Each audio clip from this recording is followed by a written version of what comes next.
बहुत ही ऊर्जावान हमारे आदरणीय प्रोफेसर डॉक्टर किशोर दुबे जी जो महाराष्ट्र से हैं, और इस योगाहार कार्यक्रम में आपका पूर्ण मार्गदर्शन किसानों को, वैज्ञानिकों को, योग साधक हमारे भाई बहनों को मिलता है।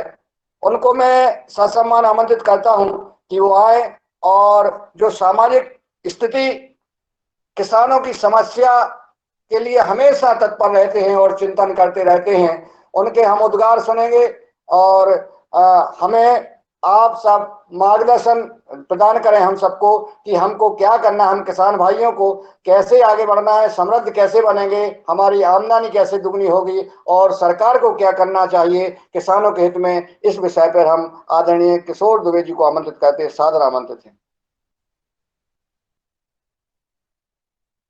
धन्यवाद मुन्नीलाल जी। सबसे पहले तो आज आषाढ़ी एकादशी है।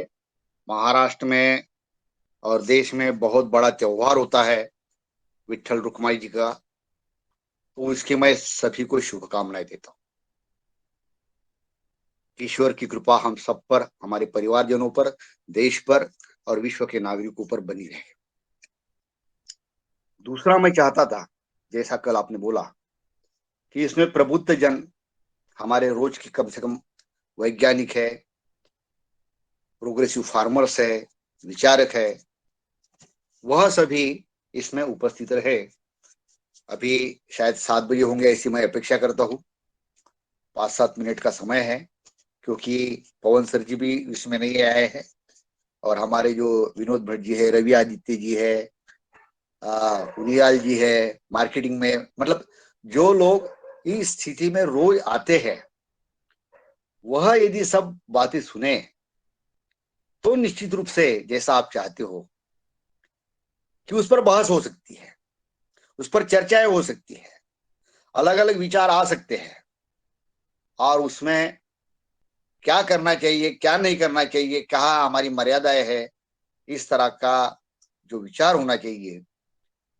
इसलिए मैं चाह रहा था कि 7 बजे अपन क्लास शुरू करें। हालांकि आपने बोल दिया है तो कोई हरकत नहीं है, लेकिन मैं फिर भी बोलूंगा कि 5-7 मिनट अगर रुक जाते हैं और ये यदि लोग या और भी कोई लोग जुड़ जाते हैं तो निश्चित रूप से चर्चा और जो भी आगे की बात करना है उसमें सुविधाजनक होगा।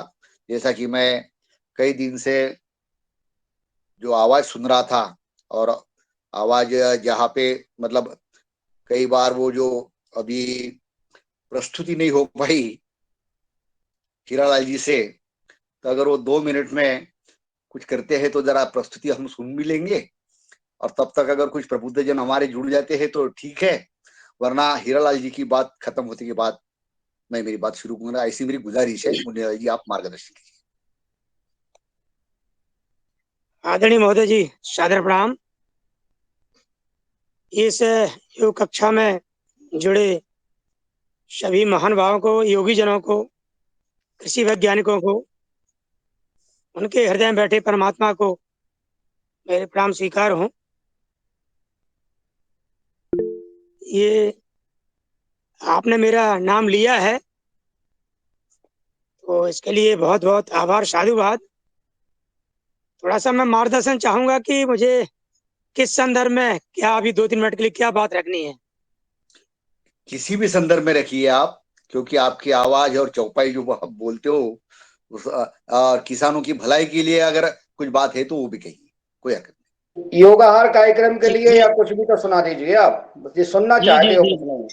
जी जी, बहुत साधुवाद, बहुत बहुत धन्यवाद इतने बड़े मंच पर मुझे आमंत्रित करने के लिए। तो मैं आज के संदर्भ में ये कहना चाहता हूँ, जो चूंकि ये अपना योग पर भी चर्चा होती है, आहार पर चर्चा होती, आहार विहार से लेके खान पान और जो भी हमारा आचरण है, उस सभी विषयों को हम छूते हैं। और जो हमारे देश के आसपास जो घटना घटित होती हैं, उनका भी हमारे ऊपर प्रभाव पड़ता है और हम उनसे छूते नहीं रहते हैं। तो काव्य रूप में तो वर्तमान में तत्काल में उपलब्ध नहीं है। मैं सबसे पहले साधुवाद देना चाहता हूँ आज की योगाचार्य स्नेहलता जी को। उन्होंने इतने ऊर्जा के साथ, और शरीर उनका काफी मोटा दिख रहा था, इतनी हेल्थफुल होने के बाद भी जो उनके शरीर में जो लचीलापन था, जिससे उन्होंने कठिन आसन दिखाई, भूनमन आसन तक, तो उनको बहुत बहुत साधुवाद, आभार उनको जुड़ने के लिए, बताने के लिए, प्रेरणा देने के लिए। थोड़ी सी मैं 2 मिनट में चर्चा करना चाहूंगा।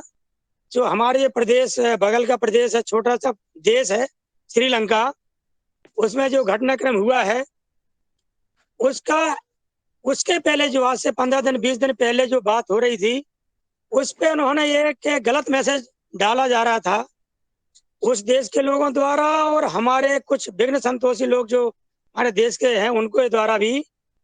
ये जो हमारा प्रयास चल रहा अपने देश में योगाहार के ऊपर, जैविक खेती के ऊपर, जैविक कृषि के ऊपर, उसको आगे ना बढ़ पाए, वो हतोत्साहित हो ये कार्यक्रम। एक नकारात्मक विचार डाला गया था कि श्रीलंका में पूरा जोर एक साथ इकट्ठा जैविक खेती पर दिया गया, और जैविक कृषि जब करते हैं तो उसमें जो लाभ मिलता है उसके आगामी साल, 2 साल, 3 साल बाद मिलता है। इस तरह से नकारात्मक विचार फैलाया गया। अब कल के संदर्भ जो हमने देखा है, जब ये विचार नहीं चल पाया, और मैं मानता हूं कि देश में जो हमारी सकारात्मक ऊर्जा जो हमारी इस योगाहार कार्यक्रम के द्वारा फैली हुई थी, इस नकारात्मक ऊर्जा को ने लौटा दिया, वापस कर दिया हमारे इस योगाहार कार्यक्रम के द्वारा। तो दूसरा जो ट्रेंड चला है, दूसरी जो बात चलाई गई है, अब ये चलाया गया है कि इस तरह का जो काम, जो योजना चलाई जा रही देश में वर्तमान सत्ता द्वारा, राजनीतिक व्यक्तियों द्वारा, विभिन्न प्रकार की जो फ्री की सेवाएं हैं, उनकी वजह से हो रहा है। और बहुत ही जल्दी जो दुर्दशा श्रीलंका में हो रही है, वो इंडिया में होने वाली है। इस तरह का ये विचार चलाया जा रहा है। तो हमारा कहना यही है कि इस योग कक्षा में अधिक से अधिक लोगों को जोड़ना है, और हमारे जो प्रचार है, प्रसार है योग आहार के बारे में, जैविक खेती के बारे में, इसको और आगे बढ़ाना है, और पूरी शक्ति से बढ़ाना है, पूरी ताकत के साथ लगना है, ताकि इस तरह की किसी तरह की मनोदशा ना हो हमारे आपके बीच में, और लोग अधिकतम सकारात्मक हों, इसमें जुड़ते जाएं। आज के लिए इतना ही। 7 बजने वाले हैं, शायद पवन सर भी जुड़ने वाले होंगे या जुड़ गए होंगे। आपने मुझे अवसर दिया। ओम प्रणाम, वंदे मातरम। धन्यवाद आदरणीय हेयरलाल जी। आपने जो बात रखी है बहुत ही देश के लिए, हमारे समाज के लिए बहुत उपयोगी है। और हमारे आदरणीय डॉक्टर किशोर दुबे जी का यह संदेश है कि जो योगाहार कार्यक्रम में जो विद्वान जन जुड़ते हैं, आज जो विषय पे वो चर्चा करेंगे उस पर उनका सुझाव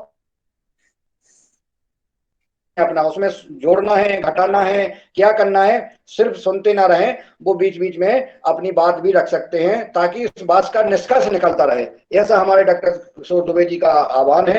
तो सदन में मैं चाहूंगा, 7 बज गए हैं, सभी उपस्थित हैं। आदरणीय हमारे भुवनेश्वर राय जी उपस्थित हैं, रवि आदित्य जी उपस्थित हैं, और कुलदीप पुनियाल जी, सभी जन उपस्थित हो रहे हैं, और दिनेश जी सेमवाल जी उपस्थित हैं सभी, और अन्य लोग भी हमारे जो सिसोदिया जी हैं, नीलकंठ सावले जी हैं, सभी लोग उपस्थित हैं, और हमारे बिट्टी यादव जी उपस्थित हैं, उमाशंकर जी हैं, सभी लोग उपस्थित हैं। हम चाहेंगे आदरणीय किशोर दुबे जी को सुने, और उसके बाद हमारा उसमें जो जोड़ना होगा, जो सुझाव होगा, वो हम चर्चा करेंगे। आदरणीय डॉक्टर किशोर दुबे।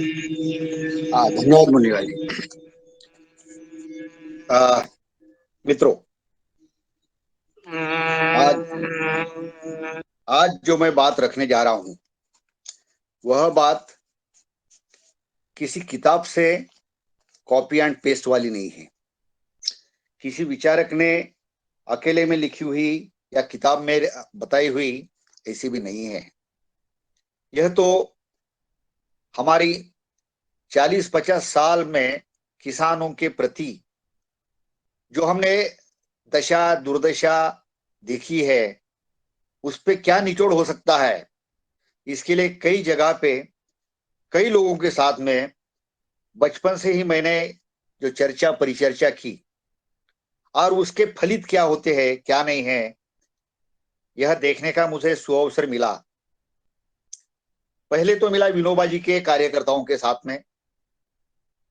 मुझे बचपन से आदत थी कि विचारकों के साथ में जाए करके तो पवनार आश्रम में मैं जाता था, और विनोबा जी जब जीवित थे तब उनके सहयोगियों के साथ में जो बातें होती थी सर्वोदय के माध्यम से, तो वहां पे भी किसानों की बातें होती थी, तो वह एक प्लेटफॉर्म था।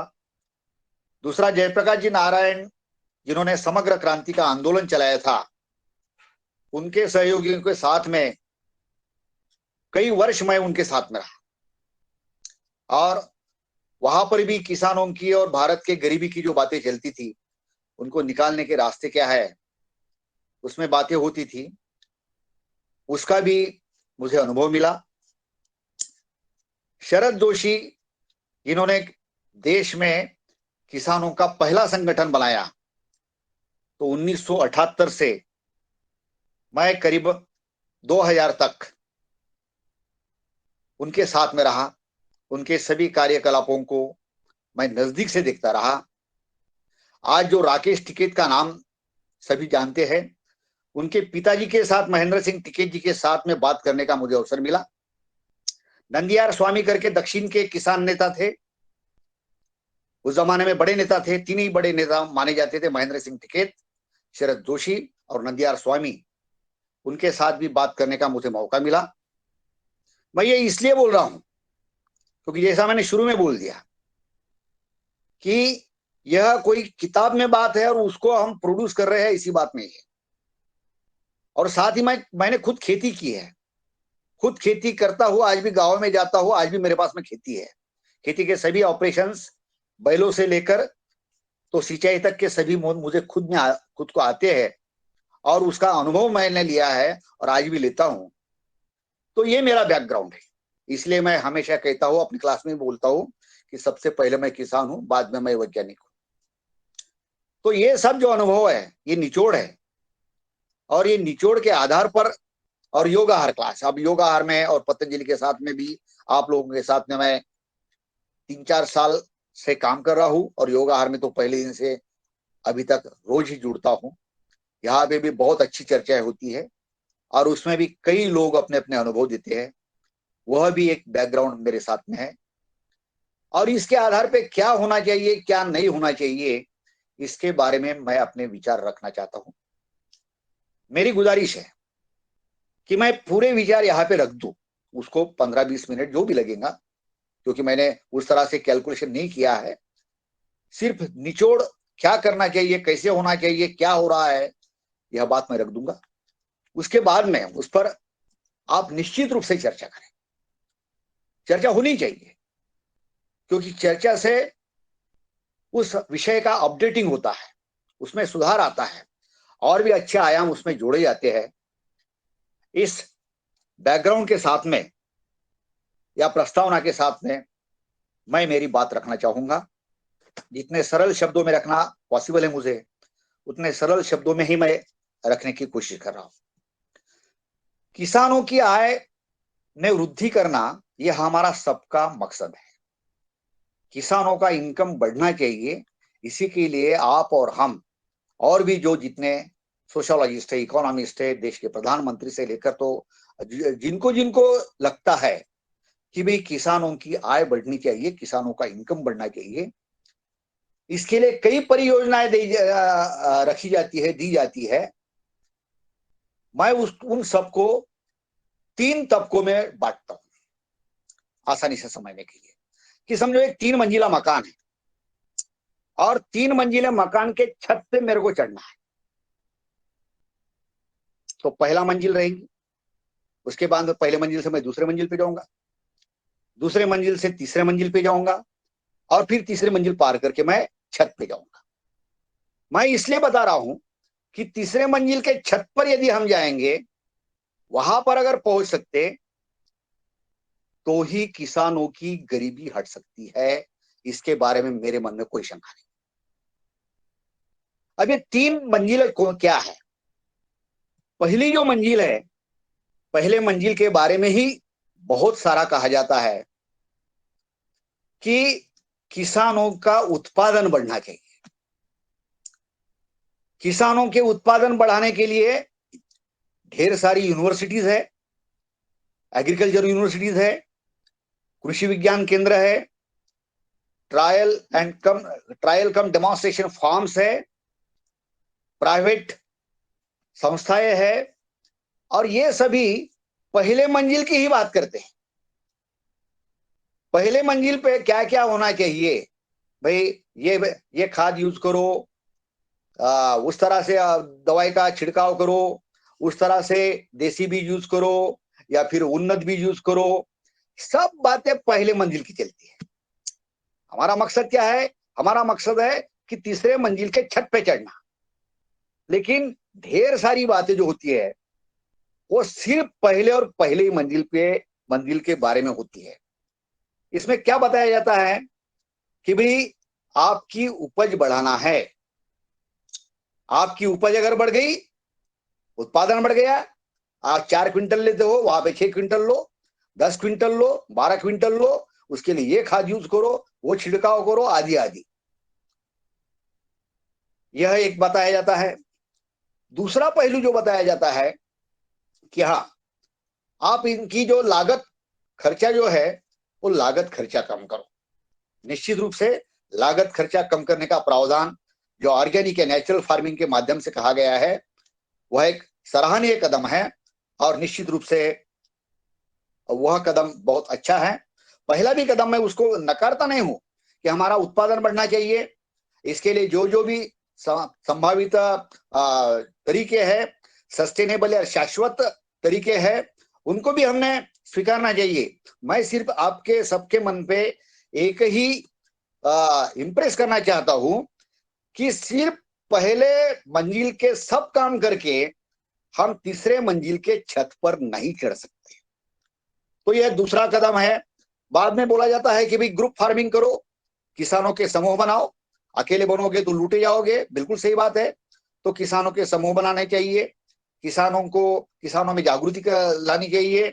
फिर ये ग्रुप फार्मिंग के माध्यम से बोलो, चाहे वो स्वयं सहायता गट हो, कोऑपरेटिव्स हो, छोटे मोटे समूह हो, एफपीओ हो, ये सब क्या करते हैं कि ग्रुप फार्मिंग करना चाहिए, इसके बारे में प्रदर्शित करते हैं, दिशा दर्शित करते हैं।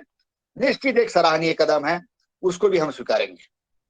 मार्केटिंग और हार्वेस्टिंग का जो प्रोडक्शन है कि भाई कई बार कहा जाता किसान अपना माल ऐसे ही लेके जाते, उसको क्लीनिंग ग्रेडिंग नहीं करते और उसको बराबर करना चाहिए। बिल्कुल आवश्यक कदम है, उसे भी हम नकारने की बात नहीं करते, वह भी स्वीकार्य चीज है। और उसके लिए जो मार्केट और स्टोरेज होने चाहिए तालुका स्तर पे या डिस्ट्रिक्ट लेवल पे, कहीं अवेलेबल है कहीं नहीं अवेलेबल, तो वो होने चाहिए। भंडारण की व्यवस्था होनी चाहिए, यह भी सरकार की तरफ से और जो कृषि वैज्ञानिक होते हैं उनकी तरफ से कहा जाता है, बिल्कुल निश्चित रूप से होने चाहिए। यह बोला जाता है। गवर्नमेंट की जो कृषि नीति है, 2-3 बार कृषि नीति बनी, 86 में बनी, 98 में बनी, उसके बाद में 2020 में बनी। इन सभी कृषि नीतियों में 2-3 प्रमुख चीजें बताई गई है। अलग अलग केंद्र सरकार ने, अलग अलग प्रधानमंत्रियों ने जो बनाई है उसमें कहा गया, और ये सब मैं जो चीजें कह रहा हूं यह सब चीजें जो कृषि नीतियों के बारे में गूगल पर अवेलेबल है, कि जहां पर आप देख सकते हो कि उसमें क्या क्या कदम बताए गए हैं और क्या क्या चीजें बताई गई है। 2-3 प्रमुख चीजें, मैं पूरी की पूरी नहीं पढ़ूंगा, उसमें 2-3 बातें बोली है कि भाई किसानों की आय बढ़ानी चाहिए। आय बढ़ने के लिए फिर बैंकों को ऋण देना चाहिए और बैंकों की व्यवस्था होनी चाहिए, क्रॉप इंश्योरेंस होना चाहिए, छोटे छोटे जो लैंड रिफॉर्म जिसको बोलते हैं कि छोटे छोटे खेतों को इकट्ठा करके उनमें मशीनीकरण करना चाहिए, आदि आदि। और इस तरह से उसमें एक चीज और बोली जाती है कि किसान जो रेगुलर अपनी फसल ले रहे हैं उन फसलों से वो दूसरी फसलों की तरफ जाना चाहिए, जिसको डाइवर्सिफिकेशन ऑफ क्रॉप्स बोलते हैं। कि कोई अगर गेहूं ही लगा रहा है तो उसको गेहूं छोड़ के दूसरी फसल की तरफ जाना ही है, अगर सोयाबीन लगाता है तो दूसरे तरफ जाना है। इसको फसल जो प्रचलित फसलें हैं तो प्रचलित फसलों से दूसरे तरफ जाना चाहिए, यह भी एक कदम बोला जाता है। मेरा कहने का मतलब यह सभी 8-10 जो पहलू मैंने बताए, यह सभी पहलू जो है हमारे पहले मंजिल से जुड़े हुए हैं। मैं इसलिए बार बार ये बात कह रहा हूं, ये और मैंने 8-10 बोले, इसमें और भी 20-25 जोड़े जा सकते हैं, 50 कदम जोड़े जा सकते हैं, लेकिन वो सब पहले ही मंजिल के है। पहले मंजिल पे हम कितना भी रख रखाव करें, कितनी भी उसकी सफाई करें, हम घर में भी देखते हैं, पहले मंजिल का रख रखाव ठीक करने से हम तीसरे मंजिल के छत पर नहीं चढ़ सकते। यह बात हमारे ध्यान में बार बार आनी चाहिए कि वो नहीं हो सकता। अब इसका अब दूसरे मंजिल की बात करें कि दूसरी मंजिल क्या बोलती है? दूसरी मंजिल है कि किसानों द्वारा उत्पाद किया हुआ जो रॉ मटेरियल है, वो रॉ मटेरियल का प्रोसेसिंग होना चाहिए। अगर गेहूं है तो गेहूं का भंडारण करो और गेहूं से आटा बनाओ, मैदा बनाओ, रवा बनाओ। अगर दाल है तो दाल से बेसन बनाओ आदि। अगर तिलहन है तो उससे तेल बनाओ, दलहन है तो उससे दालें बनाओ। इस तरह से जो प्रोसेसिंग होता है, यह हमारी दूसरी मंजिल है। पहले मंजिल से हमको दूसरे मंजिल पे जाना पड़ेगा। अब दूसरे मंजिल पे जो बातें हैं, तो वहां पे क्या चित्र है आज पूरे देश में? पूरे देश में चित्र आज है कि प्रोसेसिंग यूनिट्स बहुत कम है। होना ये चाहिए कि एक जिला लेवल पे या एक दो तीन छोटे छोटे जिले मिलके एक किसानों की पहुंच में होना चाहिए 25 किलोमीटर, 30 किलोमीटर, ज्यादा 50 किलोमीटर, कि वहां तक वो जा सके, पहुंच सके, तो ही वो अपना रॉ मटेरियल जो है साफ सुथरा क्लीन किया हुआ, वो रॉ मटेरियल को इंडस्ट्री को दे सकता है। दूसरी और चीज है, नहीं है ऐसी बात नहीं है कि अगर सब्जियां है तो डायरेक्ट मार्केटिंग करेगा, हाट बाजार लगाएगा, लेकिन उससे कितने किसान सहभागी होंगे? मैं आम किसानों की बात करता हूं, मैं सिर्फ 1%, 2% किसानों की बात नहीं करता। मैं पूरे देश के जो आमतौर पर ज्यादा किसान हैं, कम से कम 85% सीमांत और छोटे किसान हैं, मैं 85% छोटे किसानों की बात करता हूं, जिसके लिए आप और हम सब रोज काम करते हैं और वही हमारा टारगेट है। ये छोटे किसान उसमें सभी सब्जियां लगा के, हाट बाजार लगा के अपना इनकम नहीं बढ़ा सकते। उनमें वही बात रहेंगी, सोयाबीन है, गेहूं है, कपास है, चावल है, ऐसे ही उत्पाद करेंगे। और इन्हीं उत्पादों की अगर व्यवस्था बराबर होती है, उसमें से अगर उनको पैसा मिलता है, तो ही उनका इनकम बढ़ेगा और इनकम जनरेशन होगा, तो ही तो ही ऐसे किसानों की जो हालत है, ऐसे किसानों की हालत में सुधार आएगा। उनके पारिवारिक जो भी जिम्मेवारियां है, बच्चे बच्चियों की पढ़ाई है, दवाई है, और भी उनके और घरेलू खर्चे हैं, उनमें अच्छाई आएगी और बढ़ोतरी होगी। तो इसलिए आमतौर पर जो फसलें ली जाती है, उन फसलों का भंडारण होना चाहिए और उनके प्रोसेसिंग की व्यवस्था होनी चाहिए। यह कृषि वैज्ञानिक भी मानते हैं। कृषि वैज्ञानिक दूसरे कदम के बारे में निश्चित रूप से जागरूक है, और कृषि नेता भी मानते हैं, राजनेता भी मानते हैं कि भाई यह होना चाहिए। लेकिन इसके लिए 2-3 महत्व के कदम है। कोई भी इंडस्ट्री चलाने के लिए उसको रेगुलर स्टोरेज और रेगुलर चेन सप्लाई होना चाहिए। कोई भी अगर इंडस्ट्री डालेगा और उसको 3-4 महीना ही अगर रॉ मटेरियल मिलता है, अगर गेहूं के आटे की फैक्ट्री डाल दी और गेहूं 4 महीने में ही मिल रहा, तो 8 महीने क्या करेगी इंडस्ट्री? तो भंडारण की क्षमता होनी चाहिए कि वो रोज का अगर 50 क्विंटल या 1 टन चाहिए, तो 1 टन रोज उसको मिलना चाहिए, तभी तो फैक्ट्री चलेगी। कम से कम आधे दिन, या उसको ब्रेक इवन पॉइंट जिसको बोलते हैं, तो 360 में से 200 दिन तो चलनी चाहिए, नहीं तो फैक्ट्री घाटे में चली जाएगी। तो इस तरह से उनको चाहिए स्टोरेजेस और रेगुलर सप्लाई। तो इसकी यदि व्यवस्था होती है, तो निश्चित रूप से फिर जैसा कि शुगर फैक्ट्री होती है उससे शुगर मिल रही है, दलहन है तो उससे दालें बन रही है, तिलहन है तो उससे तेल बन रहा है, रवा मैदा आदि चीजें बन रही है।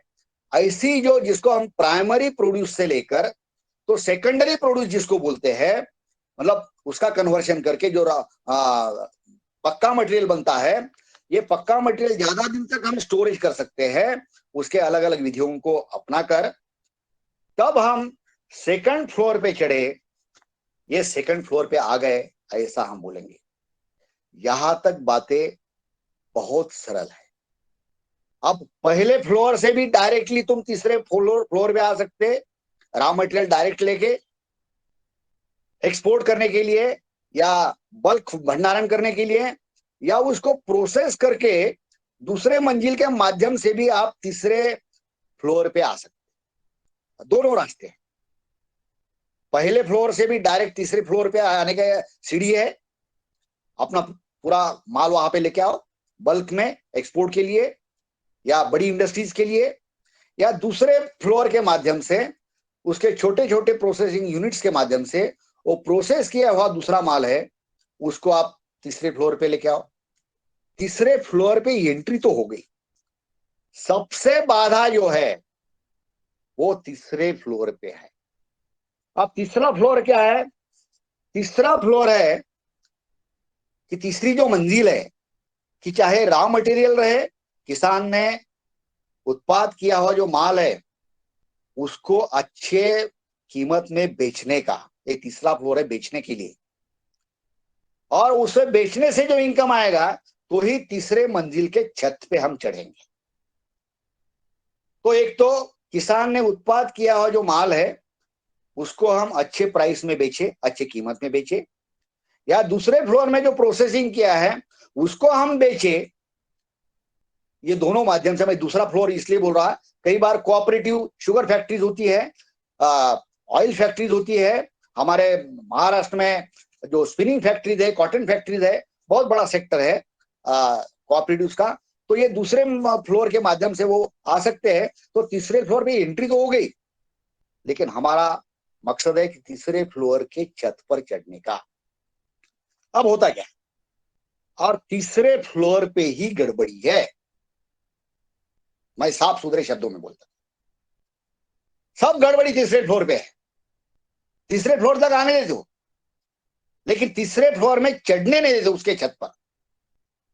क्या होता है वहां पे, एक तो दो चीजें होनी चाहिए। एक तो होता है कि तीसरे फ्लोर पे आने के लिए जो इंसेंटिव देने चाहिए वो इंसेंटिव दिए नहीं जाते कि भाई ठीक है, साफ सुथरा माल 5 टन 10 टन या 500 टन यहाँ पे लेके आओ तो उसकी बेचने की हम व्यवस्था करेंगे।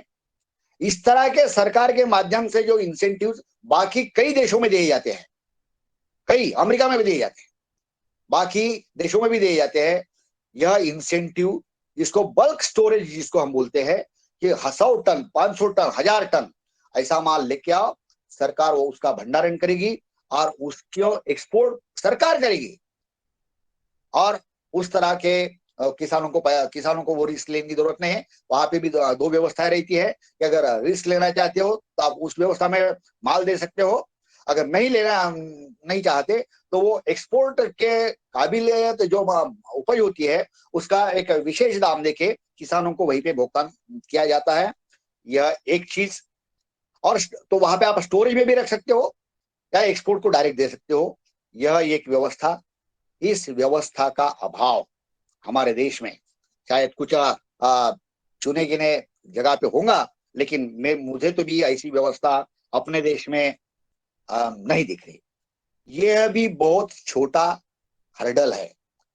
हर्डल की आप जैसा दौड़ते समय हर्डल की एक रेस होती है कि दौड़ते दौड़ते समय बीच बीच में उसको डंडे लगाए जाते हैं और वो डंडे से उसको उड़ी मारना पड़ता है, एक दूसरा तीसरा ऐसे 5-10 डंडे जब वो पास करता है तभी वो आखिर अपनी मंजिल पर पहुंचता है, जिसको हर्डल रेस बोलते हैं। तो ये तो एक छोटी हर्डल हो गई, छोटा अटकाव हो गया। बड़ा अटकाव क्या है? बड़ा अटकाव आगे है कि तीसरे मंजिल की सीढ़ी न चढ़ने देने का। तीसरे मंजिल की सीढ़ी न चढ़ने देने का क्या है प्रावधान, और आपको शायद ख्याल में आएगा, कुछ प्रबुद्ध जनों को तो निश्चित रूप से आएगा, कि इसमें सबसे बड़ा जो हर्डल है, जो अटकाव है, वो है एसेंशियल कमोडिटी एक्ट। ये एसेंशियल कमोडिटी एक्ट जो है कि हमको जीवनावश्यक कानून बना दिया है, और जीवनावश्यक कानून के अंदर में कुछ अलग अलग प्रावधान है, तो उसमें एग्रीकल्चर की चीजों को डाल दिया है। और एग्रीकल्चर चीजों को यानी उसमें दलहन है, तिलहन है, कपास का धागा भी है, अनाज है, प्याज है, आलू है, दूध है, शक्कर है। अब इनको एसेंशियल लाइफ मटेरियल्स कहा गया है। मैं एक छोटा सा सवाल प्रबुद्ध जनों के मन में निर्माण करता हूं कि दूध, शक्कर, अनाज, अगर कोई बीमार है तो दूध, शक्कर, अनाज न खाने से कोई मरा, ऐसा नहीं होता। लेकिन दवाई नहीं मिली, इंजेक्शन नहीं मिला तो मर गया, ऐसी संभावनाएं ज्यादा रहती। फिर ऐसी अगर स्थिति है तो जितनी भी एलोपैथिक मेडिसिन है, आयुर्वेदिक मेडिसिन, कोई भी दवाई को एसेंशियल एक्ट में क्यों नहीं डाला गया? भाई वो तो जीवन आवश्यक है, जीवन के लिए आवश्यक है, वो तो भाई मरना या जीना उसके चंद मिनटों की बात है। यह कानून 1955 में बनाया गया था, और 1955 में बनाने के बाद में कई प्रकार की सरकारें आ गई, कई पार्टियों की आ गई।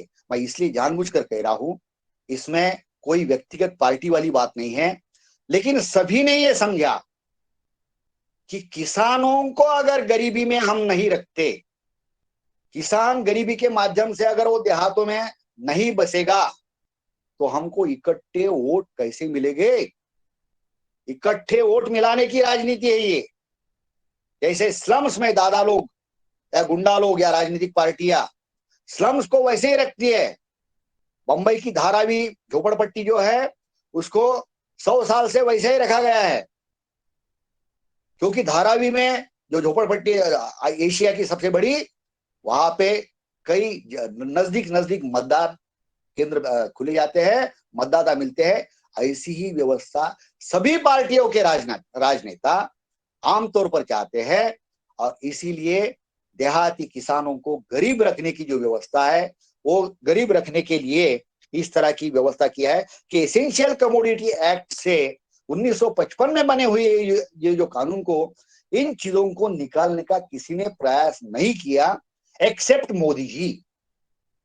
मैं मोदी जी के सभी पहलुओं का समर्थन नहीं करूंगा, लेकिन उन्होंने इस एसेंशियल कमोडिटी एक्ट को सुधारने की कोशिश की।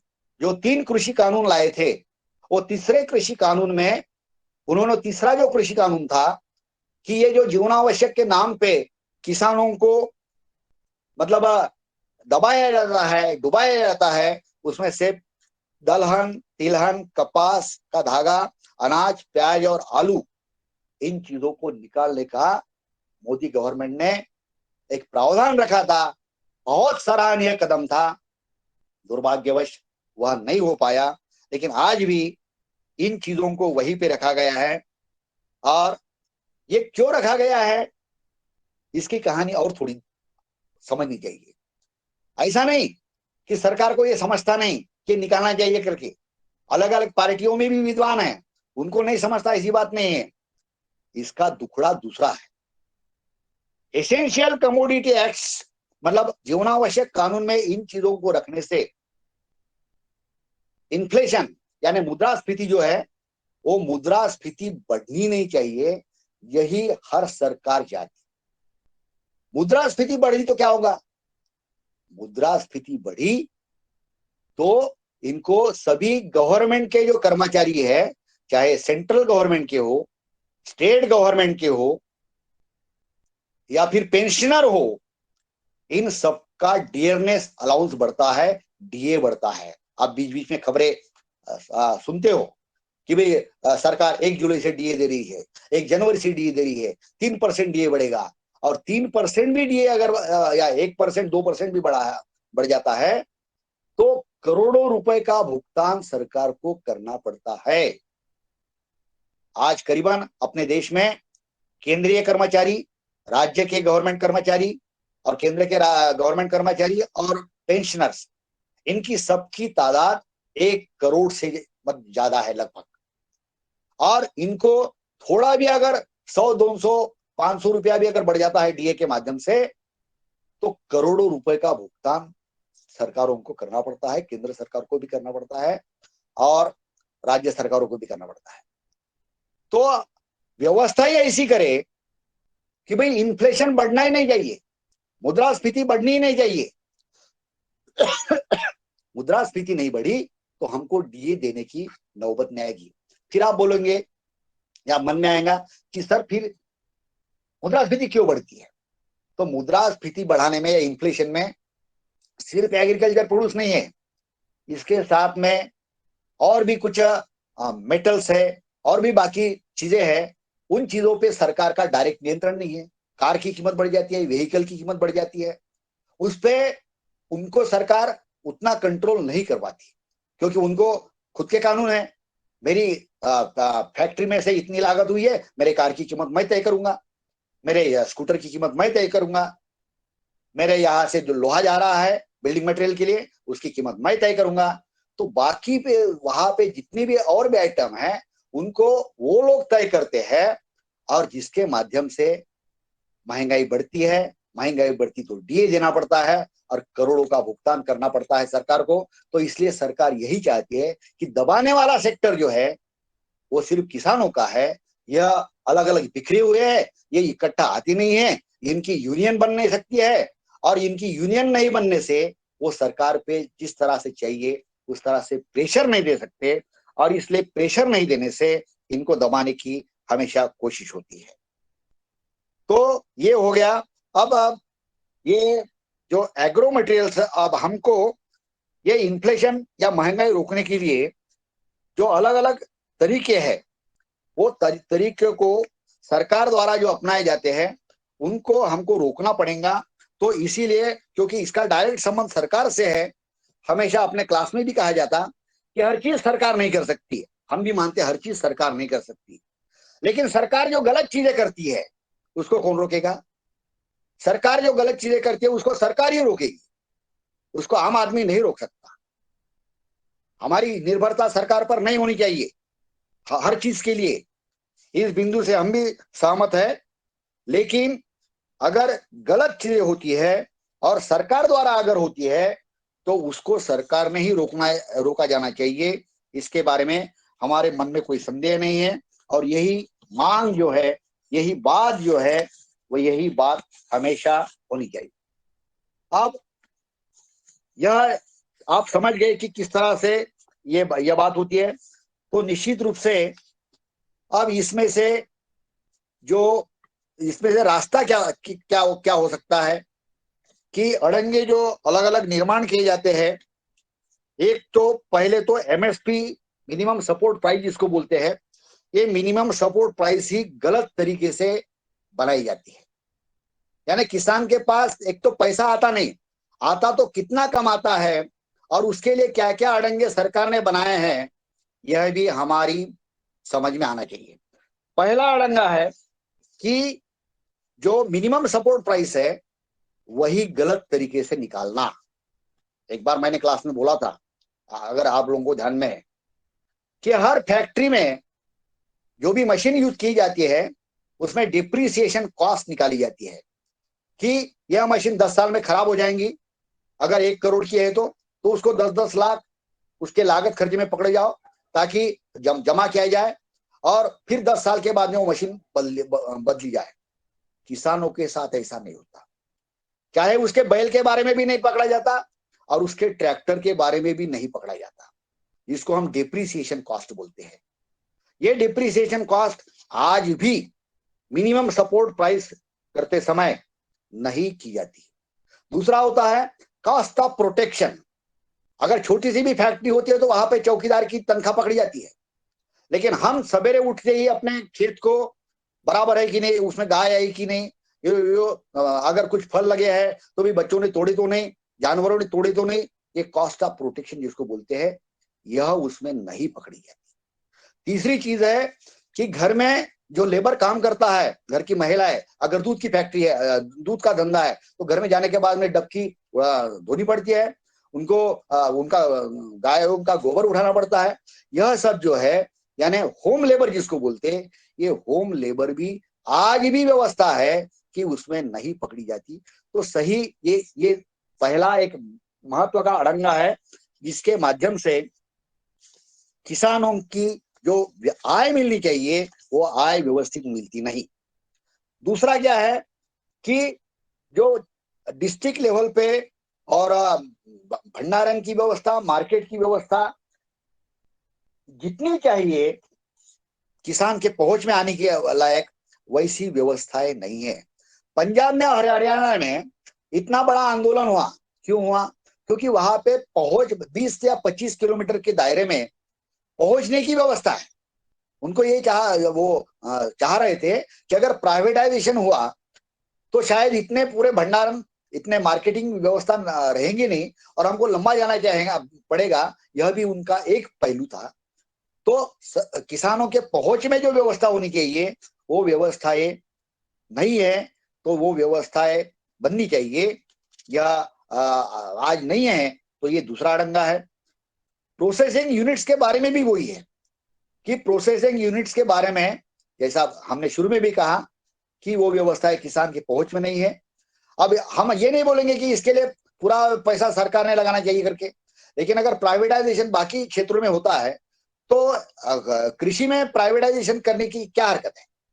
इसके लिए भी मैं मोदी सरकार को और स्पेशली मोदी जी को मैं सराहना करूंगा कि उन्होंने प्राइवेट सेक्टर को इसमें लाने की भरकस कोशिश की। हालांकि उसमें नाकाम हुए, लेकिन वही रास्ता है कि उसके अलावा हम प्राइवेटाइजेशन के माध्यम से ही हम अलग अलग जगह पे, तालुका लेवल पे, डिस्ट्रिक्ट लेवल पे या किसानों के दायरे में हम भंडारण यानी स्टोरेजेस और प्रोसेसिंग यूनिट्स खोल सकते हैं।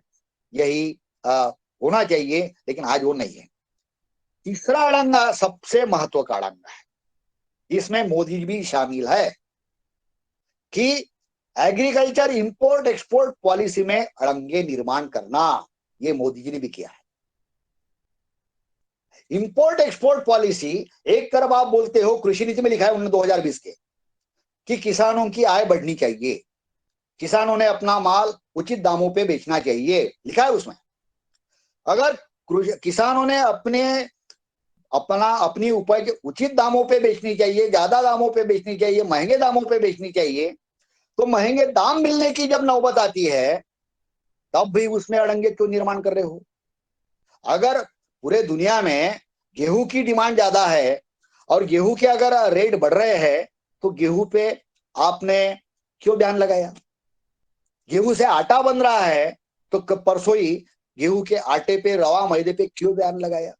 एक तरफ बोलोगे कि किसानों की उपज को ज्यादा दाम मिलने चाहिए और ज्यादा दाम मिलने का जब अवसर आता है तब उस पर बैन लगा देते हो। यह निश्चित रूप से गलत प्रयोजन है जो इंपोर्ट एक्सपोर्ट पॉलिसी पे कंट्रोल करता है, बाकी ये चीजों पे नहीं करती। कि भी इंपोर्ट के बारे में वैसा, वो विदेश में सस्ता मिल रहा है, वहां से हम पाम ऑयल यहाँ पे इंपोर्ट करेंगे तो निश्चित रूप से यहाँ से तेलों के भाव कम होंगे। भाई हम तो बोलते कि विदेशों में कारें सस्ती है तो कार यहाँ पे इंपोर्ट करो। देखो देखो भला, यहाँ पे भारत के जो कार उत्पादक है लाने देते क्या? विदेशों में स्कूटर सस्ती है, यहाँ के उत्पादक देखो भला लाने देते क्या? फिर वो प्रेशर करते हैं तो उनकी बात मानी जाती। और इंपोर्ट एक्सपोर्ट पॉलिसी में हमेशा किसानों को डुबाया जाता है, चाहे वो छोटी सी प्याज की बात क्यों ना हो। हमारे पाकिस्तान के साथ कितने अच्छे संबंध है नहीं है सबको पता है, लेकिन यहाँ पे प्याज की कीमत बढ़ते बराबर पाकिस्तान से प्याज इंपोर्ट करने की कोशिश की गई और लाया गया। ये कहा की नीति है? पाकिस्तान से प्याज इंपोर्ट करके आपने क्या किया? आपने यहाँ पे भारत के जो प्याज उत्पादक थे उनके भाव गिराने का, उनकी प्राइस गिराने का आपने काम किया है, जो एकदम गलत कदम है। तो एक्सपोर्ट और इंपोर्ट पे अनवांटेड, अनवांछित जो इंटरवेंशन सरकार करती है, यह भी एक गलत कदम है। दूसरा एक गलत कदम होता है कि अंतरराज्यीय परिवहन को रोका जाता है एग्रीकल्चर प्रोडक्ट्स में। आज अगर पंजाब के किसानों को, पंजाब और हरियाणा में अगर अच्छे दाम चावल को और गेहूं को मिल सकते हैं, तो मध्य प्रदेश में तो टनों से गेहूं है। मैं तो कई बार वहां पे घूम के आया, टनों से। और यहां से टनों से अगर गेहूं पंजाब में ले जाया गया तो वहां पे भी उचित हमको एमएसपी मिल सकती है। लेकिन ऐसा होता क्या? नहीं होगा। आज भी पंजाब के बॉर्डर पे मध्य प्रदेश, बिहार, कहीं से भी गेहूं की गाड़ियां नहीं ली जाएगी। ये एक राज्य से दूसरे राज्य में, भाई हम तो एक ही देश के निवासी है, एक राज्य के दूसरे राज्य में साबुन जा सकती है, बाकी औद्योगिक चीजें जा सकती है, टूथपेस्ट जा सकता है, ब्रश जा सकता है, किसानों की उपज क्यों नहीं जा सकती? यह भी एक महत्व का अड़ंगा सरकार ने डाला है और आज भी वो है। इसमें भी मैं मोदी जी की सराहना करूंगा कि उन्होंने जो कृषि कानून लाया था उसमें इस प्रावधान को तोड़ा था। उन्होंने ठीक छूट दी थी कि किसान देश में कहीं पे भी अपना माल लेके जा सकते करके, लेकिन वो कानून फिर से वापस आ गया। तो आज जो अड़ंगा है वो अड़ंगा वैसा का वैसा ही रहा है। और सरकार द्वारा जो जब कहा जाता है कि डाइवर्सिफिकेशन होना चाहिए, अन्य फसलों की तरफ किसान जाना चाहिए, भाई अन्य फसलों को आप उचित दाम दोगे, अच्छे दाम दोगे तो ही किसान जाएंगे ना, वरना अगर उनको अच्छे अच्छे दाम मिलेंगे ही नहीं तो क्या करेंगे? पंजाब के किसानों के बारे में एक रिपोर्ट पढ़ने में आई कि किसानों को उनको कहा गया कि भाई आप दूसरे फसलों की तरफ जाए। उन्होंने कहा कि भाई हमको गेहूं और चावल में जैसे रेम्यूनरेटिव प्राइसेस मिलते हैं, वैसे ही अगर दूसरे चीजों के बारे में बोलो, वैसे मार्केट खोल दो, वैसी व्यवस्था कर दो, हम जाएंगे। लेकिन वैसा नहीं हुआ। यह कर्नाटक में हुआ। कर्नाटक में 10 इकोलॉजिकल उन्होंने जोन बनाए और 10 इकोलॉजिकल जोन बना के वहां पे वैसे मार्केट उन्होंने खड़े करने की व्यवस्था चालू है। तो निश्चित रूप से कर्नाटक में कई किसान अलग अलग फसलों की तरफ मुड़ने की कोशिश हो रही है। मैं ये मिसाल इसलिए दे रहा हूं कि किसान मुड़ते नहीं, ऐसी बात नहीं है, लेकिन उनको जो 2 पैसे मिलने चाहिए वो 2 पैसे उस तरह पे अगर मिलती है तो निश्चित रूप से बात होती है। एक अड़ंगा और भी है कि शहरों द्वारा ग्रामीण क्षेत्रों का शोषण होता है। यह बात महात्मा गांधी जी ने 1930 से जो लिखी है 2022 में भी आज भी वैसी है कि शहरों द्वारा ग्रामीण क्षेत्रों का शोषण होता है। उस जमाने में शायद व्यवस्थाएं अलग थी, आज अलग है, लेकिन शोषण के आयाम आज बढ़ गए हैं। क्या बढ़ गया आयाम? शहरों में बड़े कारखाने रहते, मीडिया रहता, वर्तमान पत्र और फिर डिजिटल मीडिया और बाकी लिटरेट लोग रहते और वो ओपिनियन बनाने वाले लोग रहते, पढ़े लिखे लोग रहते और ओपिनियन और मोस्टली जो ऑर्गेनाइज सेक्टर में काम करने वाले लोग रहते। तो निश्चित रूप से एक छोटा सा बात आते बराबर बोल देते। थोड़ा सा गेहूं का, सब्जी का 1-2 रुपए में अगर रेट बढ़ गया, अरे अरे अरे भाई महिलाओं का बजट बिगड़ गया। अरे भाई महीने में कितना चावल कितनी सब्जी खाते आप लोग? उसमें हम 300 रुपए का 400 रुपए का रिचार्ज लेते, उससे बजट नहीं बिगड़ता। उसकी बातें मीडिया में नहीं आती। लेकिन भाई वो देखो गोभी 5 रुपए से महंगी हो गई, टमाटर के भाव इतने बढ़ गए, प्याज के भाव इतने बढ़ गए, लेकिन किसानों ने प्याज फेंके, फिर टमाटर भी फेंके, उनका लागत खर्चा भी नहीं निकला। इसके बारे में कितनी बातें आती। तो मीडिया के माध्यम से शहरी लोग आज भी ग्रामीण क्षेत्रों को, मतलब जिसको एक्सप्लॉइट बोल रहे हैं या शोषण कर रहे हैं, यह भी एक तरीका हो रहा है। मैं अब थोड़े आंकड़े प्रस्तुत करूंगा कि आपको एक ध्यान में आ जाएगा कि लूट सरकारों ने, मैं सिर्फ मोदी सरकार की बात नहीं बोलता, कि सभी केंद्र सरकारों ने और उनके माध्यम से राज्य सरकारों ने किसानों को कैसे लूटा है।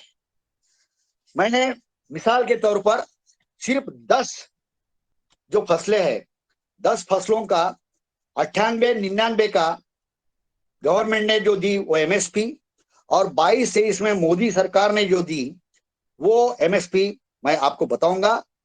और थोड़ा सा एक लॉजिक तर्कशास्त्र जिसको बोलेंगे, जो आपको हमको आसानी से समझता है कि यह 25 साल का पीरियड है, 98 से 2023 तक या 22 तक, 24-25 साल का है। अब 24-25 साल में थोड़ा सा तर्कशास्त्र कि अगर किसान विकास पत्र लेते हैं तो हमारा 5.5 साल में पैसा दुगुना होता है। आज के बैंक के रेट्स पकड़े तो 7.5 साल में पैसा दुगुना होता है। मैं 24 साल का ब्यौरा दे रहा हूं, तो 24 साल में 5.5 साल का अगर किसान पत्र पकड़े, किसान विकास पत्र गवर्नमेंट की योजना है, मैं मेरी योजना नहीं बोल रहा, तो चौपट पैसा बन जाता था। अगर 7.5% 7.5 साल की भी योजना ले तो तिगुना पैसा बन जाता था। अब वो 98-99 में जो एमएसपी गवर्नमेंट ने दी, 22-23 में रेट दिए, और एक्चुअली बनने कितने चाहिए थे ये मैं आपको सिर्फ 10 फसलों के बारे में ब्यौरा देता हूं। पहली फसल है गेहूं। 98-99 में 550 रुपया पर क्विंटल का रेट था। मोदी जी ने जाहिर किया है 2040 22-23 में। एक्चुअली अगर किसान विकास पत्र के माध्यम से हम 4 बार अगर चौगुना पैसा बोले तो 550 रुपए के कितने बनते हैं? 8,800 रुपए। तिगुना अगर पकड़े 7.5 साल की तो भी 4,400। हम तिगुना की बात करेंगे, छोड़ो किसान विकास पत्र, भाई किसानों का बहुत बड़ा दिल होता है। आज अगर हम तिगुना भी पकड़े तो भी रेट क्या होना चाहिए था? 4,400। क्या जाहिर किया है?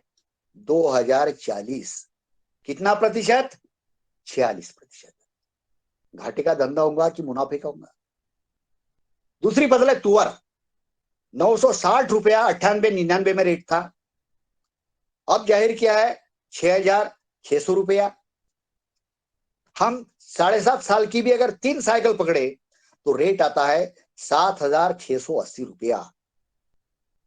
मतलब 7,680 आता है, ये 6,500 दिया है।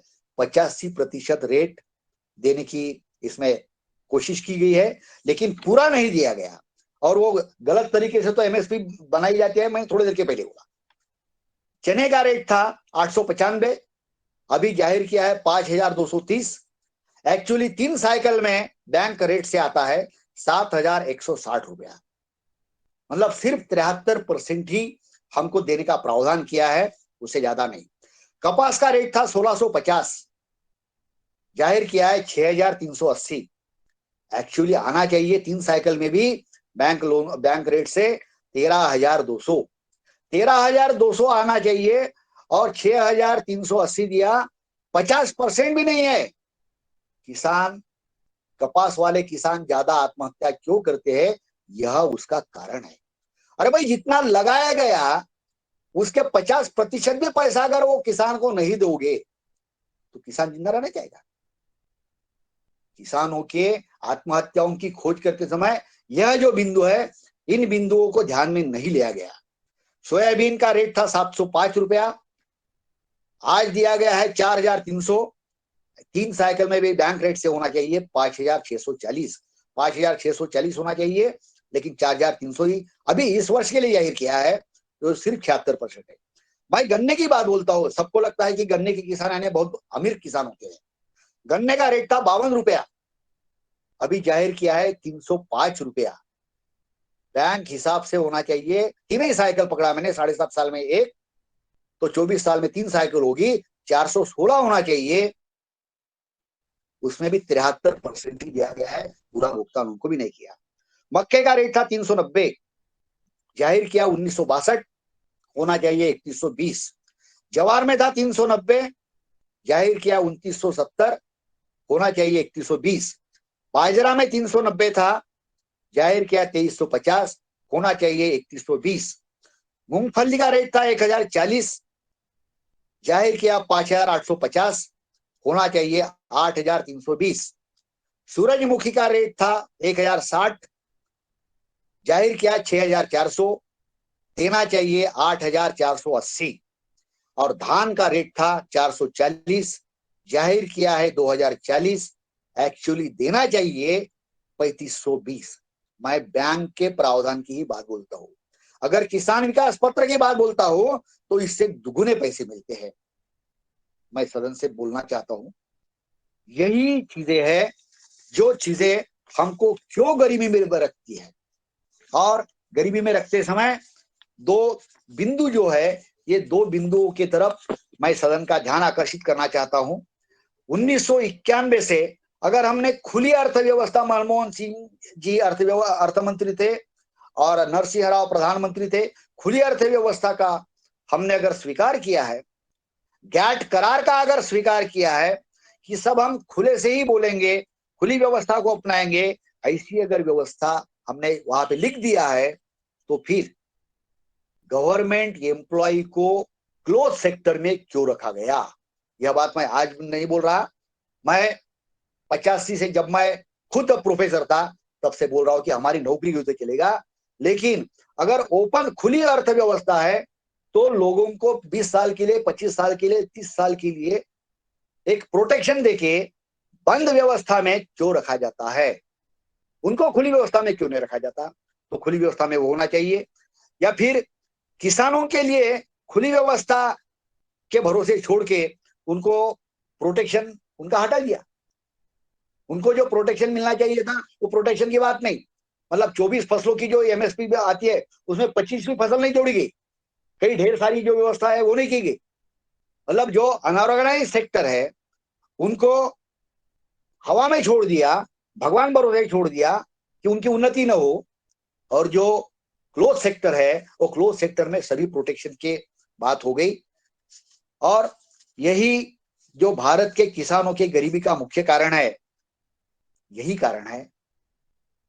एक्चुअली आज के किसानों की स्थिति क्या है कि प्रोटेक्शन नहीं है, और प्रोटेक्शन मिलने के प्राइवेटाइजेशन और बाकी के जो अवसर है वो भी अवसर नहीं है।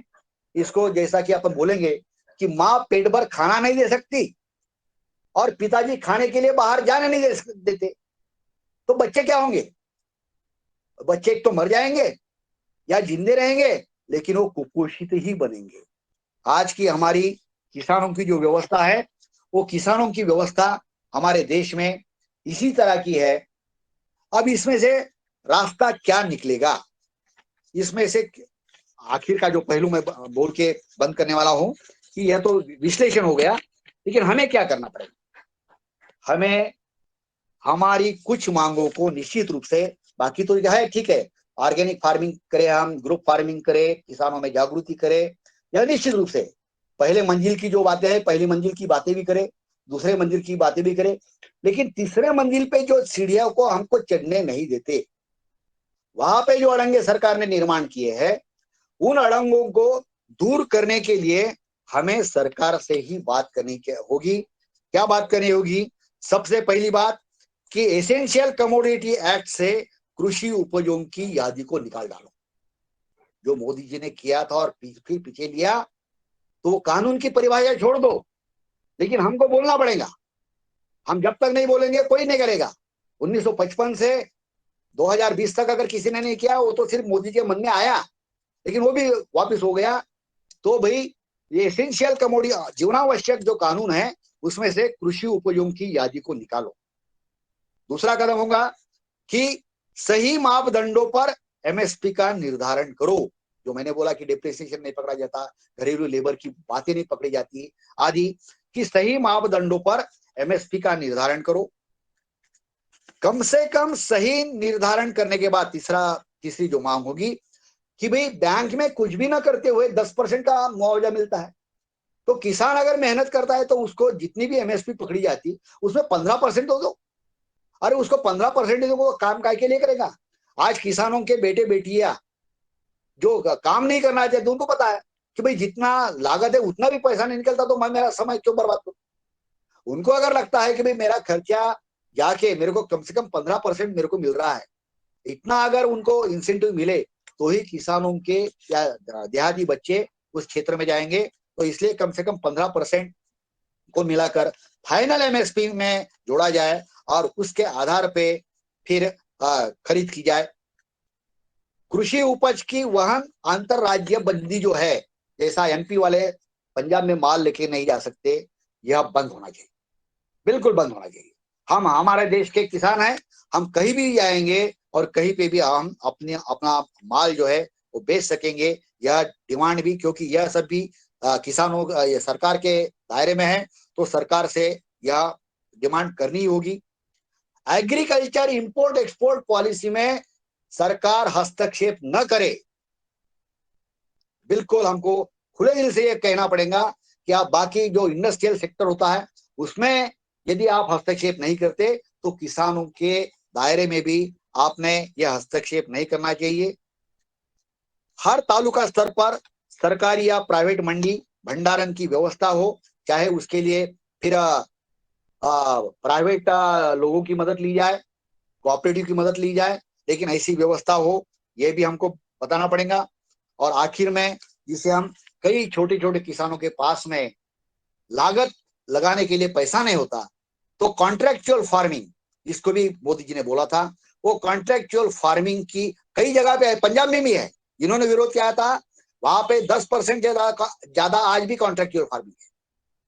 तो वो कॉन्ट्रेक्चुअल फार्मिंग को रेगुलराइज करो, उसको कानून के अंतर्गत लाओ और उसको उसके माध्यम से किसानों को एक अच्छी व्यवस्था प्रदान करो।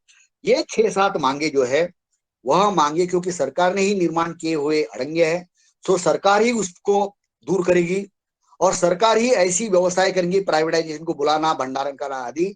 इसलिए यह सरकार से मांगे हमको करना चाहिए और यह मांगों के बारे में हमको जन जागृति करनी चाहिए। अलग अलग जगह पे अलग अलग व्यवस्थाओं के साथ में media, print media, digital media, इनके माध्यम से ये करना चाहिए और फिर हम उसको जन आंदोलन बना सकते हैं। यही बाबा जी का और आचार्य जी का जो कहना है कि किसानों का जन आंदोलन कैसे बनेगा, यह तरीका होगा जन आंदोलन बनाने का।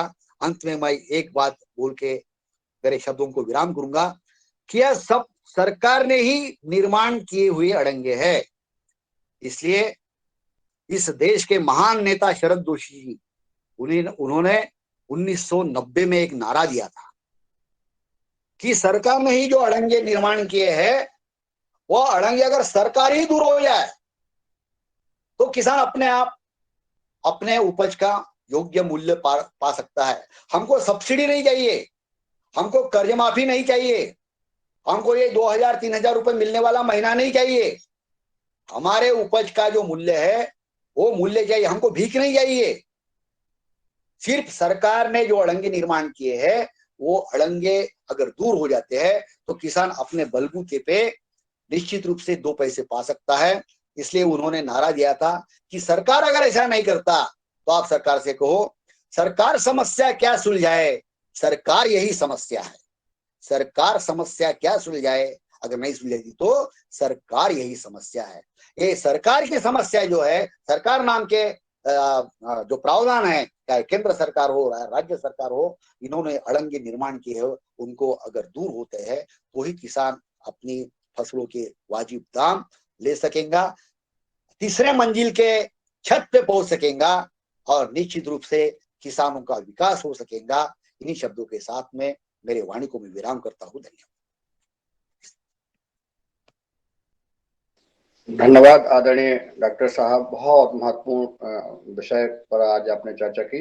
हमारे सदन में उपस्थित हमारे किसान भाई जुड़े हुए हैं, आप अपनी बात रख सकते हैं, अनम्यूट कर लें। और जी ओम जी सर, जो आपने 1998-99 से जो आंकड़े प्रस्तुत किए हैं, यदि इसको और पीछे ले जाएं तो शायद ये अंतर और ज्यादा होगा। बिल्कुल बिल्कुल बिल्कुल। यानी अभी आपने जो 98-99 से प्रस्तुत किए हैं, इनको यदि हम और पीछे ले जाएं तो ये अंतर और ज्यादा होगा। और एक बात इसमें यह है कि जो किसान उत्पादन करता है और जब एक्सपोर्ट होता है या जो उसका माल जब बाजार जाता है तो मूल्य में जो अंतर होता है वो कई गुना होता है। उसको कैसे उसकी पूर्ति कैसे हो? जैसे आज जो है मतलब जब फसल आती है तो प्याज जो है 4 रुपए किलो में खरीद के, और स्थिति ये बनती है कि 80 रुपए में बेचा जाता है। इस पर कैसे निगरानी हो, ये भी एक महत्वपूर्ण प्रश्न है।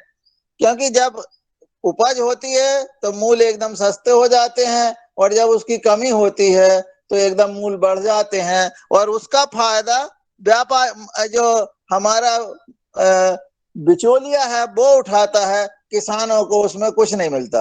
एक्सपोर्ट भी होगा तो बिचौलिया फायदा उठाएगा, किसानों को कहाँ फायदा मिलेगा। किसान का गेहूं तो उस समय बहुत कम रेट पे खरीद लिया जाएगा। अब एक्सपोर्ट यदि होता है तो फिर भी बिचौलिया ही फायदा उठाता है। इस पर कैसा नियंत्रण हो, इस पर भी थोड़ा सोचा जाना चाहिए। ओम।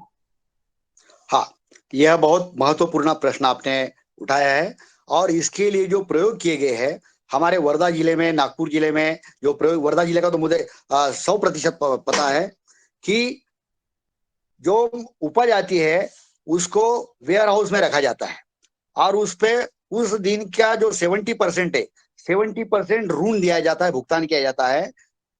और वो जो उपज बेची गई ऐसा नहीं माना जाता, 70% उसको ऋण दिया जाता है या उच्च दी जाती है, और वो भी 1-2% के नॉमिनल माध्यम से। और उसको कहा जाता है कि जिस दिन आपको बेचना है वह उस समय बेच सकते हो, चाहे 2 महीने के बाद बेचो, 4 महीने के बाद बेचो, और उस समय जो रेट रहेगा उस रेट से उसको बेचने की व्यवस्था की जाती है। और उस समय वो 70% और उसका 1-2% से जो भी खर्चा होता है वो काट के बाकी पैसा किसानों को दिया जाता है। यह व्यवस्था हमारे वर्धा में, वर्धा डिस्ट्रिक्ट में करीबन 20-25 सालों से चल रही है। अभी गत 4-5 वर्षों में वो बंद की क्या पता नहीं है, लेकिन ऐसी व्यवस्था है।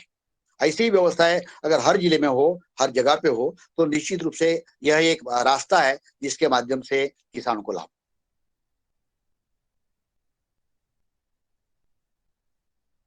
जी आदरणीय और जी महानुभाव, ओम, जी आदरणीय सैयद जी, आज का जो कार्यक्रम था सभी को कोटि कोटि प्रणाम।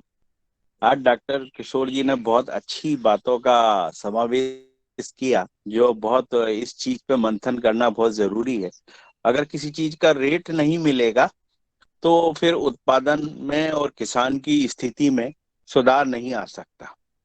लेकिन इसमें मैंने एक छोटा सा प्रयास किया है, वो मेरा बताता हूँ। कि हम लोगों ने जैसे किसी फसल का उत्पादन किया, आज पशु आहार बना रहे हैं, तो हमारी मक्का है, हम ही ने काटा है उसको, और हम ही ने पैक किया है उसको, और पैक करके अपने रेट से हम ही उसको मार्केट के अंदर बेच रहे हैं। तो मेरे ख्याल से किसान को थर्ड फॉर्म में जाना पड़ेगा, जब भी उसको बचत होगी। आज मिर्च है, लाल मिर्च वो 100 रुपए बेचता है, लेकिन आज भी पिसी हुई मिर्च 500 रुपए किलो छोटे छोटे पैक में मिल रही है। तो इन चीजों में बहुत बड़ी मशीन का खर्चा नहीं है। अब हल्दी में हम लोगों ने खुद ही मशीन का वो किया, और हल्दी का प्रोसेस करके बेच रहे हैं, तो रेट बहुत अच्छे मिले। मेरे ख्याल से किसान को थर्ड फॉर्म में भी जाना पड़ेगा, अपना माल पैक करके बेचने में इसको पकड़ना पड़ेगा। इसमें सर थोड़ा सा आप वो बताइए, कैसे नहीं थर्ड नहीं, फॉर्म निश्चित में, और शरद जी, लाइसेंस की सुविधा कैसे मिल सकती है लोगों को। शरद जी, आपका सुझाव जो है बिल्कुल सही है। पहल तो यही होनी चाहिए कि हम अपना माल प्रोड्यूस करके उसी को प्रोसेस करेंगे, उसी को मतलब cleaning, grading, marketing, labelling, branding सब करके जी हम अपने ही तरह से बेचने की व्यवस्था करें। यह जी बहुत अच्छी चीज है, लेकिन जी सभी उपज इस तरह से नहीं बेची जा सकती। ऐसे जी 1%, 2%, 5% किसान निकलेंगे, लेकिन जी हम आम जनता की अगर बात करें तो आम जनता, जैसा कि कपास से कपड़ा बनाना है, अब कपास से कपड़ा कहाँ बनाएंगे, जी सर। या अलग तेल निकालना है, तो हर कोई छोटी छोटी यहाँ पे एक्सपेलर, उसमें क्वांटिटी इतनी कम आती है कि उसमें बड़ा ही एक्सपेलर चाहिए, और बड़ा एक्सपेलर डालने के लिए फिर एफपीओ, कोऑपरेटिव इसके माध्यम से प्रयास होने चाहिए। निश्चित रूप से यह सराहनीय कदम है, लेकिन जहाँ पे अड़ंगे निर्माण हुए हैं उन अड़ंगों को दूर करने के लिए हमको कुछ अलग कदम भी उठाने पड़े। जी सर।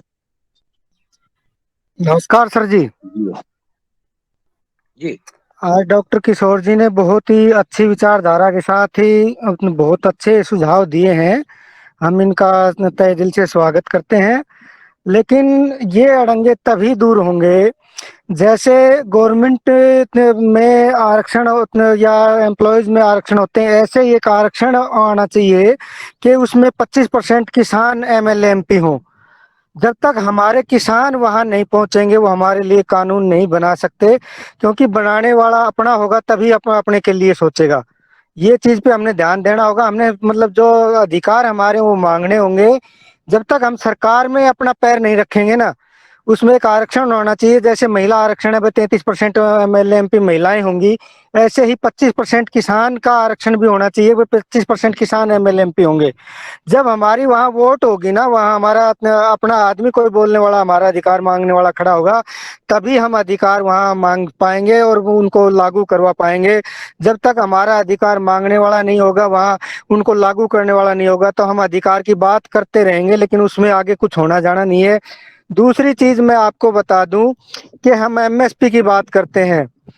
मतलब एमएसपी जो तय करते हैं वो लोग, ऐसे लोग तय करते हैं जिनको ये नहीं पता होता है कि गेहूं की बिजाई कब होती है, गेहूं में कितने पानी लगते हैं, उसमें कितनी कॉस्ट लगती है। वो एमएसपी हमारा तय करते हैं। उसमें जब एमएसपी की बात हो, उसमें एक कमेटी बनाई जाए, उसमें किसान लिए जाए, हर जिले वाइज 5-5 किसान उस कमेटी में बनाया जाए।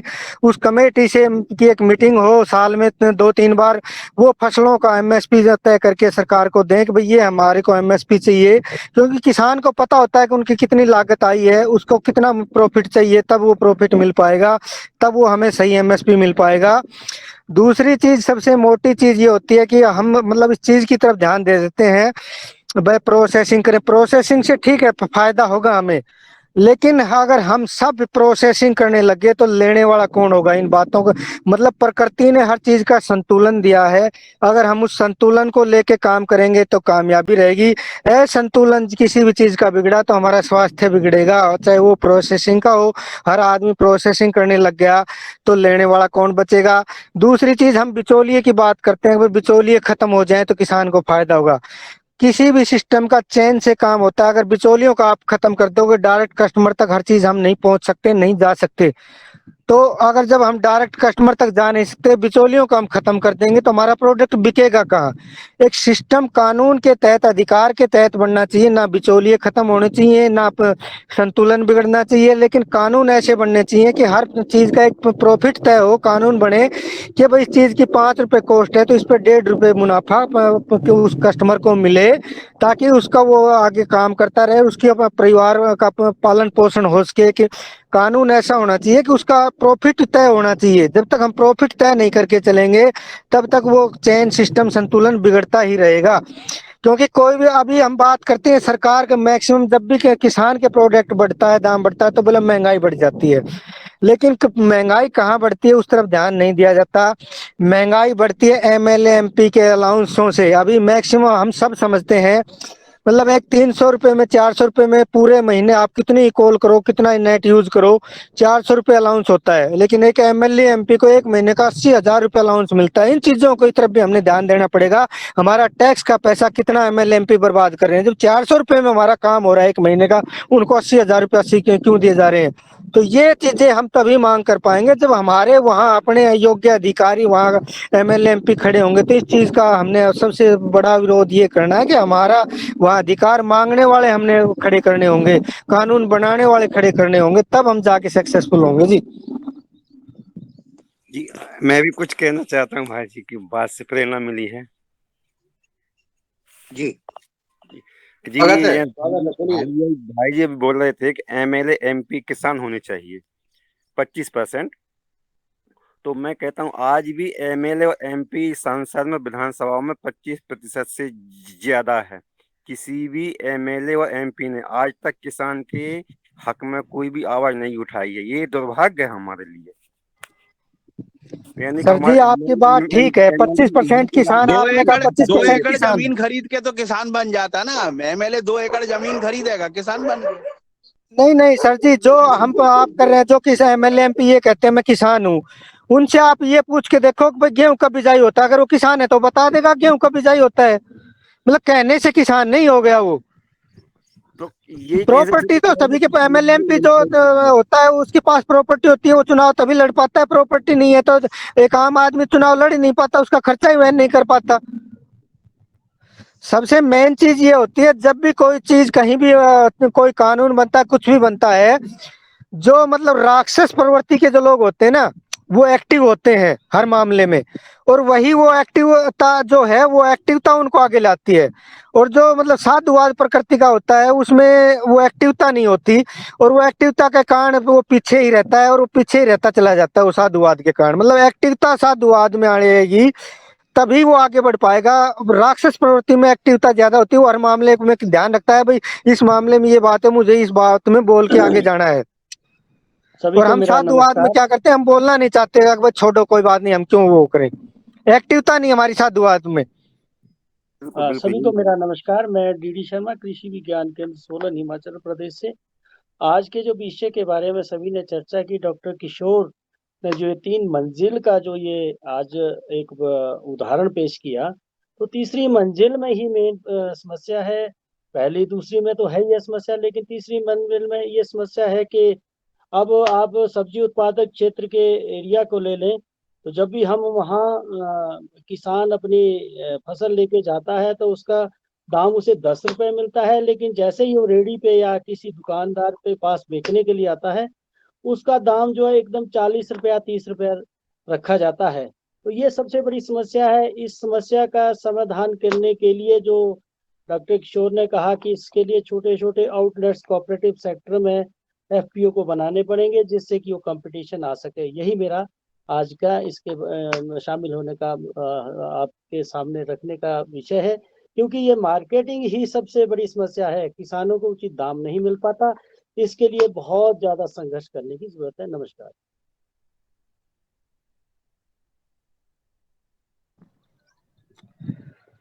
और सर जी एक चीज और है कि हमें महंगाई भत्ता जो एम्प्लॉयज को मिलता है, वो भी किसान को, अगर महंगाई भत्ते हर साल के जो हिसाब से बढ़ रहा है, वो भी किसान को दिया जाए उसके एमएसपी में जोड़ के, तो भी उससे काफी फर्क पड़ेगा, क्योंकि किसान को तो कभी महंगाई भत्ता मिलता नहीं है। और जब अब वो बात करते हैं जो भाई हमने 100 रुपये एमएसपी बढ़ा दिया, अरे किसान को तो कुल जिस दिन वो एक दिन क्रॉप बेचता है, उसी दिन तो वो 100 रुपया मिलता है एक दिन।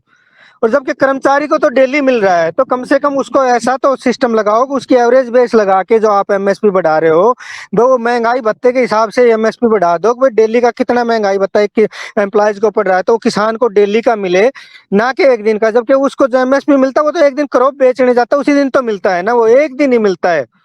तो इन चीजों की भी तरफ सरकार का ध्यान जाना चाहिए। जय किसान और जय जवान का जब नारा लगता है कि सीमा पर जवान और खेत पर किसान, हमारे किसान को भाग्य विधाता कहा जाता है।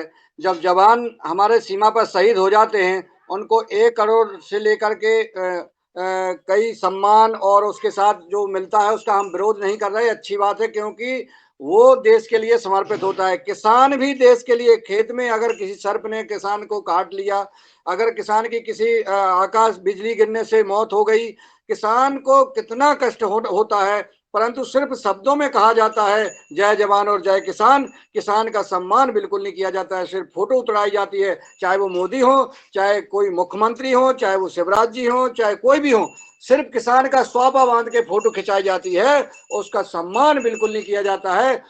किसान के पैर में जूते पहनाए जाते हैं मंच पे, बाकी किसान के लिए सम्मान नहीं किया जाता है। ऐसा हमारा सदन से निवेदन है कि इस विषय पर गहन चिंतन किया जाए, चाहे 2 दिन क्यों ना लग जाए, लेकिन किसान का सम्मान, किसान का मान और किसान का उत्पादन का रेट सही मिलना चाहिए। तो अन्नदाता कह करके उन्हें सम्मान दिया जाता है या उनका मजाक उड़ाया जाता है? सर जी अगर सरकार की ऐसे ही पॉलिसियां चली रही ना, तो एक दिन ऐसा आने वाला है कि किसान किसानी छोड़ जाएगा। कब तक बर्दाश्त करेगा, एक बर्दाश्त करने की भी हद होती है। वो कब तक नुकसान उठाएगा, आखिर में वो अपना धैर्य तोड़ देगा। और जिस दिन किसान ने अपना धैर्य तोड़ दिया ना, खाने की ऐसी समस्या आ जाएगी, तब सरकार और तो लोग कहाँ जाएंगे जो हमारे बारे में नहीं सोच रहे, तब उनको खाने को कहाँ से आएगा। ये कभी किसी ने सोचा है कि भाई जिस दिन अगर किसान ने अनाज उगाना छोड़ दिया तो हम खाएंगे क्या?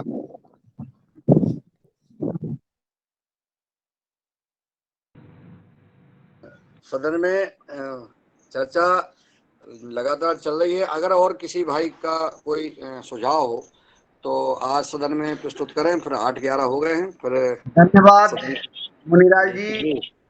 आज मैं 2 शब्द बोलूंगा कि आदरणीय दुबे सर ने बहुत ही अच्छी बात हम लोगों के सामने बताई, लेकिन निश्चित रूप से ये किसानों का जो प्रॉब्लम है वो बहुत बड़ा प्रॉब्लम है, हम सारे लोग समझ रहे हैं।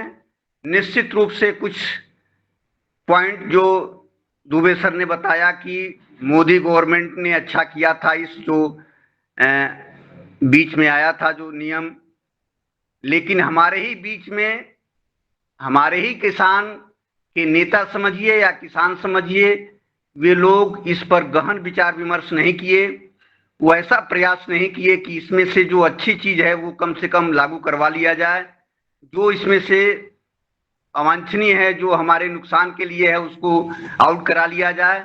वो एक ही जिद पर अड़े रहे वापस करने के लिए, और अंत में इतना बड़ा प्रोटेस्ट हुआ कि ये वापस करना पड़ा।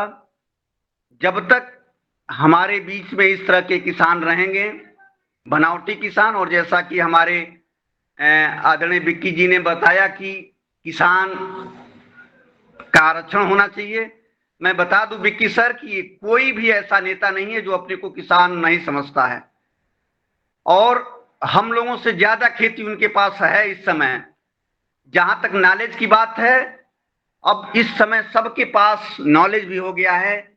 वो आप जैसे पूछेंगे कि किस तरह से धान की खेती होती है, गेहूं की खेती होती है, वो बता भी देंगे, 2-4 लोगों को छोड़ करके जो बहुत इस स्तर से आते हैं कि, लेकिन सब लोग फील्ड में आते हैं, जाते हैं, अध्ययन करते हैं, वो सब बता भी देंगे, और जब जरूरत पड़ेगा तो पढ़ भी लेंगे, पढ़ करके बता देंगे। तो वो सारी चीजें उसमें हर जगह, जब तक अपने बीच में, अपने किसानों के बीच में इस तरह से आत्मीयता नहीं रहेगा कि हम क्या कर सकते हैं, हम ऐसा कोई काम ना करें जो हमारे किसानों के लिए प्रभावित हो, तब तक ये काम सुधरने वाला नहीं है। जैसा कि आदरणीय डीडी सर ने भी बताया कि तीसरा पॉइंट ही में सबसे बड़ा प्रॉब्लम है, जिसमें गवर्नमेंट है और किसान है।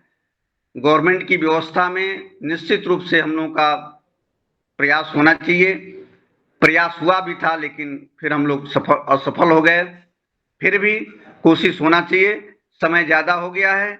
मैं इसी के साथ फिर एक बार सभी को अभिवादन करते हुए अपनी बात को समाप्त करता हूं। धन्यवाद।